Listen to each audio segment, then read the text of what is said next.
David Beckham has turned to Zlatan Ibrahimović for his help to try and move his team in Miami into the MLS. So as we know, Beckham's been granted the permission to start the team in Miami, and now the stadium, I believe, is in limbo, and he wants to have Zlatan come in to back him up and move this team into the MLS. Who have you got in your back? You don't have Zlatan back there helping you push forward. Beckham does. I got the right Beckham. I got two. Who do I got? As in who do I want to start we'll touch on that in a minute. We'll touch on that in a minute. But what's your point on Zlatan? Like, surely this is such a big figure to bring in to help you move forward. Zlatan is 34 years old. He is certainly past his prime. I mean, yes, he is capable of pulling miraculously skillful, talented, unbelievable goals on the pitch at any given moment. PSG is about, if I'm correct, 300 points ahead. That is the correct. 318 points ahead of the League One table. They were actually just given 6 points a game because they just knew they were going to win. 12 points a game. But back to the point here, it's awesome. It's awesome that he would want Zlatan. He played with Zlatan. Yeah. And he had such, and I'm speaking of Beckham, had such praise. The most skillful. He's never seen anybody take practice as seriously as he does games. And coming from one of the best in David Beckham, fair to say. Those compliments hold a lot of weight. Yeah. I think as much weight as Beckham's hair's got, because that volume on his hair is fantastic. Can we just talk about his hair? Yeah. H&M.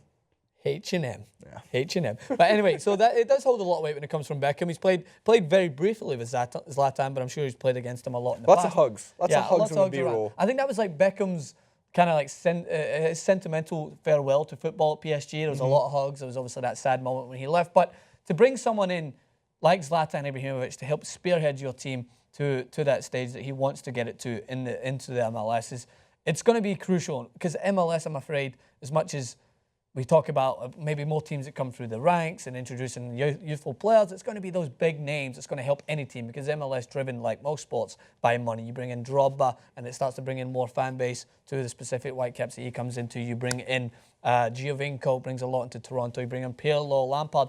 And it looks like you need to have like some start. You need to have a squad, like Taylor Swift would say, to get you up and running in the MLS. Just drop a T Swift reference? Of course. Who's got a stronger squad than T Swift? Don't say Barcelona. I don't know. Who's on her squad? Cara Delevingne, Gigi Hadid, all the hottest young models today. Yeah, it's a solid attacking three. Can rival MCN. MSN. MCN's a multi-channel network, which we are. All right, Jason, so this goes to the question with us.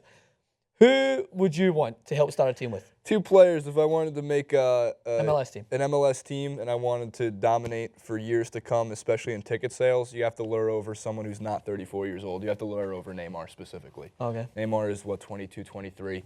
He's got his prime ahead of him. What? You'd have to give him millions and millions. He's never going to leave Barcelona. I get it. And if he does leave Barcelona, it certainly as hell is not for Jason FC in New Jersey.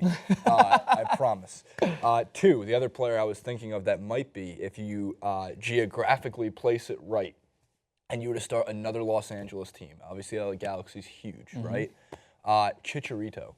Chicharito has an enormous Mexican fan base, obviously for the Mexican national team. He is young, at least not in his late 30s. So no, I would not take Ronaldo and I would not take Messi, because they're going to play for the next 3 or 4 years at least in La Liga, or who knows. Maybe if they ever transfer somewhere else, but they're not going to transfer while they can still win Champions Leagues out of those leagues to come to the United States. Therefore, I want youth. I want someone who's exciting. I want somebody who I can have for 15 years as part of a club. So Neymar would be the #1 choice. But with Neymar, I've got a counterpoint for you. With all that millions you have to give him to take over, what about the taxes? It's not exactly straight with these taxes. Your team could go into the red. I never said Messi. You said Neymar. Your team might go into the red before they've even made it. If you're starting an MLS team, I'm pretty sure you're going to be in the red regardless. Yeah, probably. Right, so this is I'm going with your exact same route, but I'm thinking way ahead in the future. I'm thinking so far in the future that I can... Odegaard? No, maybe. But Kun Aguero, right? Oh. Because he's still got a lot of youth. But Kun Aguero's son is the grandchild of Maradona and godson of Lionel Messi. No pressure, kid. That kid has got to be fantastic. So I'm already putting in I'm already planting the seeds to grow him into Maxwell United in South Dakota. Not bad. That's what we're gonna. Maxwell United in South Dakota. That's my team. So I'll take Kun Aguero to kind of grow that, and also I mean, I think I would just generally have to go back to my roots, and I'd want Henrik Larsson. You know why? Because Henrik Larsson knew how to make a mountain out of a molehill, how to take a team that everyone, there's a huge history at Celtic, but take a team to that next level. And I think his wisdom as a manager for me and my loving of him as a human being would just help make this such an enjoyable experience. Yeah. And I think the Chicago Bulls believe so. So done with the banners falling off the set. That thing has fell so many times. That thing is always, that is the Arjen Robben of banners. It flops non-stop. Let us know what you guys think. Stay tuned. Fall on the Floor coming in January. Is it really? Yeah, Reddit releases it in January. I think Man City made a good push towards that. Did you see how many times they were diving yesterday against Arsenal? It was do you know who wouldn't be diving? Ruben Thursday 04. That would be my other team name. Sheffield Wednesday. I got it. We're combining the numbers and the teams.